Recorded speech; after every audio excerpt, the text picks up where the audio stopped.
ਵਾਹਿਗੁਰੂ ਜੀ ਕਾ ਖਾਲਸਾ ਵਾਹਿਗੁਰੂ ਜੀ ਕੀ ਫਤਿਹ। ਇਹ ਵੀਡੀਓ ਅੰਤ ਤੱਕ ਜ਼ਰੂਰ ਦੇਖਿਓ।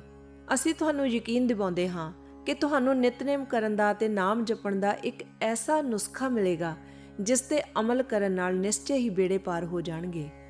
ਇਹ ਇੱਕ ਗੁਰਸਿੱਖ ਨਾਲ ਵਾਪਰੀ ਸੱਚੀ ਘਟਨਾ ਤੇ ਆਧਾਰਿਤ ਹੈ। ਅੱਗੇ ਉਸ ਗੁਰਸਿੱਖ ਦੀ ਆਪਣੀ ਜ਼ੁਬਾਨੀ ਇਹ ਘਟਨਾ ਸਰਵਣ ਕਰੋ ਜੀ। ਅਪ੍ਰੈਲ 6 2006 ਦੀ ਗੱਲ ਹੈ। ਮੈਂ ਆਪਣੀ ਕਾਰ ਠੀਕ ਕਰਾਉਣ ਲਈ ਮਕੈਨਿਕ ਦੇ ਗਿਆ। ਇਹ ਕੈਨੇਡਾ ਦੇ ਸ਼ਹਿਰ ਟੋਰਾਂਟੋ ਦੀ ਗੱਲ ਹੈ।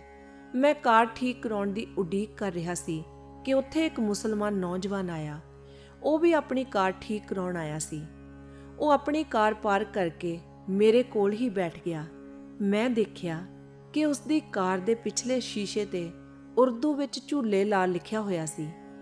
ਕਈ ਸਾਲ ਪਹਿਲਾਂ ਸ਼ਾਇਰੀ ਦੇ ਸ਼ੌਕ ਨੇ ਮੈਨੂੰ ਉਰਦੂ ਸਿੱਖਣ ਲਈ ਉਤਸ਼ਾਹਿਤ ਕੀਤਾ ਸੀ, ਜਿਸ ਕਾਰਨ ਮੈਂ ਉਰਦੂ ਪੜ੍ਹਨ ਵਿੱਚ ਖਾਸੀ ਮੁਹਾਰਤ ਹਾਸਲ ਕਰ ਲਈ ਸੀ। ਪਰ ਹੁਣ ਕਿਉਂਕਿ ਮੇਰਾ ਉਰਦੂ ਪੜ੍ਹਨ ਦਾ ਅਭਿਆਸ ਬਿਲਕੁਲ ਹੀ ਘਟਿਆ ਹੋਇਆ ਸੀ, ਇਸ ਕਾਰਨ ਉਸ ਦੀ ਕਾਰ ਦੇ ਸ਼ੀਸ਼ੇ ਤੇ ਉਰਦੂ ਵਿੱਚ ਲਿਖੀ ਹੋਈ ਇਬਾਰਤ ਪੜ੍ਹਨ ਵਿੱਚ ਮੈਨੂੰ ਕੁਝ ਦਿੱਕਤ ਆਈ। ਪਰ ਮੈਂ ਔਖੇ ਸੌਖੇ ਪੜ੍ਹ ਹੀ ਲਿਆ।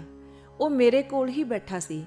ਮੈਂ ਉਸ ਨਾਲ ਗੱਲ ਛੇੜੀ ਅਤੇ ਪੁੱਛਿਆ ਕਿ ਇਹ ਤੁਹਾਡੀ ਕਾਰ ਤੇ ਕੀ ਲਿਖਿਆ ਹੈ। ਉਸਨੇ ਦੱਸਿਆ ਕਿ ਝੂਲੇ ਲਾਲ ਲਿਖਿਆ ਹੈ। ਮੈਂ ਪੁੱਛਿਆ ਕਿ ਇਸ ਦਾ ਕੀ ਅਰਥ ਹੈ। ਉਸਨੇ ਬੜੇ ਧੀਰਜ ਨਾਲ ਉੱਤਰ ਦਿੱਤਾ ਕਿ ਇਹ ਸਾਡੇ ਇੱਕ ਬਜ਼ੁਰਗ ਹੋਏ ਹਨ ਜੋ ਬੜੀ ਅਜ਼ਮਤ ਵਾਲੇ ਸਨ। ਤੁਸੀਂ ਇਹ ਸੁਣਿਆ ਹੀ ਹੋਣਾ ਹੈ, ਦਮਾ ਦਮ ਮਸਤ ਕਲੰਦਰ, ਅਲੀ ਦਾ ਪਹਿਲਾ ਨੰਬਰ। ਮੈਂ ਕਿਹਾ, ਹਾਂ, ਮੈਂ ਇਹ ਗਾਣਾ ਬਹੁਤ ਸਾਲ ਪਹਿਲਾਂ ਸੁਣਿਆ ਸੀ। ਰੂਨਾ ਲੈਲਾ ਇਹ ਗੀਤ ਗਾਉਂਦੀ ਹੁੰਦੀ ਸੀ ਅਤੇ ਇਹ ਸਭ ਪਾਸੇ ਬਹੁਤ ਮਸ਼ਹੂਰ ਹੋਇਆ ਸੀ। ਉਸਨੇ ਕਿਹਾ, ਹਾਂ, ਸਹੀ ਗੱਲ ਹੈ, ਇਹ ਗੀਤ ਮਸ਼ਹੂਰ ਰੂਨਾ ਲੈਲਾ ਨੇ ਹੀ ਕੀਤਾ ਹੈ, ਪਰ ਇਸ ਗੀਤ ਦੇ ਅਸਲ ਬੋਲ ਅਲੀ ਦਾ ਪਹਿਲਾ ਨੰਬਰ ਨਹੀਂ ਬਲਕਿ ਸਖੀ ਸ਼ਾਹਬਾਜ਼ ਕਲੰਦਰ ਹਨ।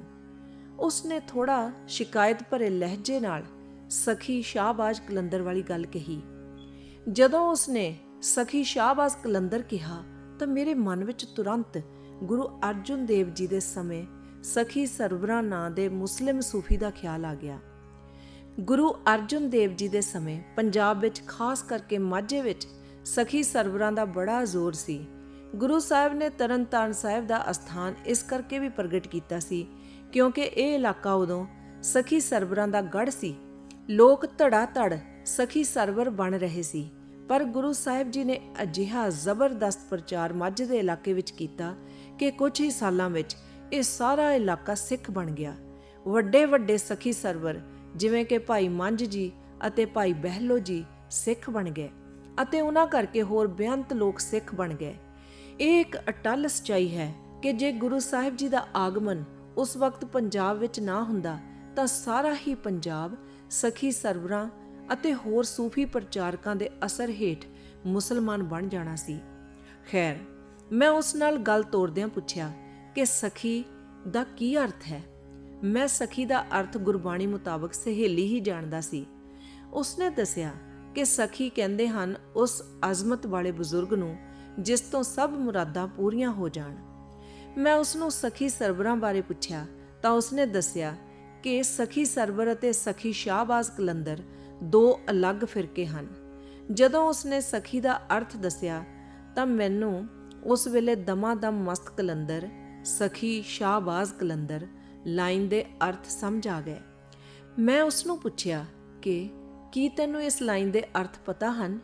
ਤਾਂ ਉਸਨੇ ਸੋਚਿਆ ਪਰ ਉਸਨੂੰ ਕੋਈ ਅਰਥ ਨਾ ਔੜਿਆ। ਉਸ ਦੀ ਲਾਜਵਾਬੀ ਦੇਖ ਕੇ ਮੈਂ ਉਸਨੂੰ ਦੱਸਿਆ ਕਿ ਮੈਨੂੰ ਹੁਣੇ ਹੀ ਇਸ ਫਿਕਰੇ ਦੇ ਅਰਥ ਸਮਝ ਆਏ ਹਨ, ਜੋ ਕਿ ਇਸ ਪ੍ਰਕਾਰ ਹਨ। ਲਾਲ ਸ਼ਾਹਬਾਜ਼ ਮਹਾਨ ਕਲੰਦਰ ਅਤੇ ਸਖੀ ਹੈ ਜੋ ਕਿ ਦਮ ਦਮ ਭਾਵ ਹਰ ਸਾਹ ਖੁਦਾ ਦੇ ਰੰਗ ਵਿੱਚ ਮਸਤ ਰਹਿੰਦਾ ਹੈ।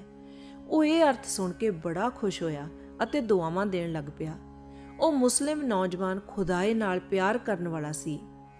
ਉਸ ਨਾਲ ਤਸੱਵੁਫ ਅਤੇ ਪਰਮਾਰਥ ਬਾਰੇ ਹੋਰ ਵੀ ਕਈ ਵਿਚਾਰਾਂ ਹੋਈਆਂ। ਉਸ ਦੀ ਇੱਕ ਗੱਲ ਮੈਨੂੰ ਬਹੁਤ ਚੰਗੀ ਲੱਗੀ ਜੋ ਮੈਂ ਸੰਗਤਾਂ ਨਾਲ ਸਾਂਝੀ ਕਰਨੀ ਅਤ ਜ਼ਰੂਰੀ ਸਮਝਦਾ ਹਾਂ। ਉਸਨੇ ਦੱਸਿਆ ਕਿ ਸਾਡੇ ਮਜ਼ਹਬ ਵਿੱਚ ਹੁਕਮ ਹੈ ਕਿ ਹਰ ਰੋਜ਼ 5 ਵਕਤ ਨਮਾਜ਼ ਪੜ੍ਹਨੀ ਹੈ। ਨਮਾਜ਼ ਕੇਵਲ ਡਿਊਟੀ ਸਮਝ ਕੇ ਨਹੀਂ ਪੜ੍ਹਨੀ, ਬਲਕਿ ਇਹ ਸੋਚ ਕੇ ਪੜ੍ਹਨੀ ਹੈ ਕਿ ਇਹ ਮੇਰੀ ਆਖਰੀ ਨਮਾਜ਼ ਹੈ ਅਤੇ ਇਸ ਤੋਂ ਬਾਅਦ ਮੈਨੂੰ ਮੌਤ ਆ ਜਾਣੀ ਹੈ। ਜਿਸ ਤਰੀਕੇ ਨਾਲ ਬੰਦਾ ਆਪਣੀ ਆਖਰੀ ਨਮਾਜ਼ ਪੜ੍ਹੇਗਾ, ਉਸ ਸ਼ਿੱਦਤ ਨਾਲ, ਪਿਆਰ ਨਾਲ, ਬੈਰਾਗ ਨਾਲ ਅਤੇ ਇਕਾਗਰਤਾ ਨਾਲ ਹਰ ਨਮਾਜ਼ ਪੜ੍ਹਨੀ ਚਾਹੀਦੀ ਹੈ। ਮੈਨੂੰ ਉਸ ਦੀ ਇਹ ਗੱਲ ਬਹੁਤ ਪ੍ਰੇਰਣਾ ਵਾਲੀ ਅਤੇ ਲਾਭਦਾਇਕ ਲੱਗੀ ਅਤੇ ਮੈਂ ਸੋਚਿਆ ਕਿ ਜੇ ਕਿਤੇ ਆਪਾਂ ਅੰਮ੍ਰਿਤ ਵੇਲੇ ਦਾ ਨਾਮ ਸਿਮਰਨ ਅਤੇ ਗੁਰਬਾਣੀ ਦਾ ਨਿਤਨੇਮ ਇਹ ਸੋਚ ਕੇ ਕਰੀਏ ਕਿ ਇਹ ਸਾਡਾ ਆਖਰੀ ਅੰਮ੍ਰਿਤ ਵੇਲਾ ਜਾਂ ਨਿਤਨੇਮ ਹੈ, ਤਾਂ ਅਸੀਂ ਬਿਨਾਂ ਸ਼ੱਕ ਬਹੁਤ ਹੀ ਪ੍ਰੇਮ ਨਾਲ, ਇਕਾਗਰਤਾ ਨਾਲ, ਬੈਰਾਗ ਨਾਲ ਅਤੇ ਸ਼ਿੱਦਤ ਨਾਲ ਕਰਾਂਗੇ। ਇਸ ਖਿਆਲ ਨੂੰ ਭਗਤ ਕਬੀਰ ਜੀ ਨੇ ਬੜੀ ਖੂਬਸੂਰਤੀ ਨਾਲ ਆਪਣੀ ਬਾਣੀ ਵਿੱਚ ਦਰਜ ਕੀਤਾ ਹੈ। ਉਹ ਫਰਮਾਉਂਦੇ ਹਨ, ਕਬੀਰ ਕਾਮ ਭਰੇ ਹਰ ਸਿਮਰਿਐ, ਐਸਾ ਸਿਮਰੋ ਨਿਤ, ਅਮਰਾਪੁਰ ਬਾਸਾ ਕਰੋ, ਹਰ ਗਿਆ ਬਹੋਰੈ ਬਿਤ। ਭਗਤ ਜੀ ਹੁਕਮ ਕਰਦੇ ਹਨ ਕਿ ਜਿਵੇਂ ਤੁਸੀਂ ਉਦੋਂ ਸਿਮਰਨ ਕਰਦੇ ਹੋ ਜਦੋਂ ਤੁਹਾਨੂੰ ਕੋਈ ਕੰਮ ਹੋਵੇ, ਭਾਵ ਜਦੋਂ ਤੁਸੀਂ ਸਿਮਰਨ ਰਾਹੀਂ ਆਪਣਾ ਕੋਈ ਕਾਰਜ ਕਰਾਇਆ ਲੋੜਦੇ ਹੋਵੋ, ਉਸ ਤਰੀਕੇ ਨਾਲ ਹਰ ਰੋਜ਼ ਸਿਮਰਨ ਕਰਿਆ ਕਰੋ। ਇਸ ਦਾ ਫਲ ਇਹ ਹੋਵੇਗਾ ਕਿ ਤੁਸੀਂ ਅਮਰਾਪੁਰ ਭਾਵ ਸੱਚਖੰਡ ਵਾਸਾ ਪ੍ਰਾਪਤ ਕਰੋਗੇ ਅਤੇ ਤੁਹਾਡਾ ਗੁਆਚਿਆ ਹੋਇਆ ਸਾਰਾ ਧਨ ਵਾਪਸ ਆ ਜਾਵੇਗਾ। ਗੁਰੂ ਸਾਹਿਬ ਜੀ ਕਿਰਪਾ ਕਰਨ ਕਿ ਆਪਾਂ ਇਸ ਤਰ੍ਹਾਂ ਪ੍ਰਭੂ ਦੀ ਸਿਫਤ ਸਲਾਹ ਕਰੀਏ ਜਿਵੇਂ ਗੁਰੂ ਅਰਜਨ ਦੇਵ ਜੀ ਦਾ ਹੁਕਮ ਹੈ, ਪ੍ਰਭ ਕੀ ਉਸਤਤ ਕਰੋ ਸੰਤ ਮੀਤ, ਸਾਵਧਾਨ ਇਕਾਗਰ ਚੀਤ। ਵਾਹਿਗੁਰੂ ਜੀ ਕਾ ਖਾਲਸਾ, ਵਾਹਿਗੁਰੂ ਜੀ ਕੀ ਫਤਿਹ।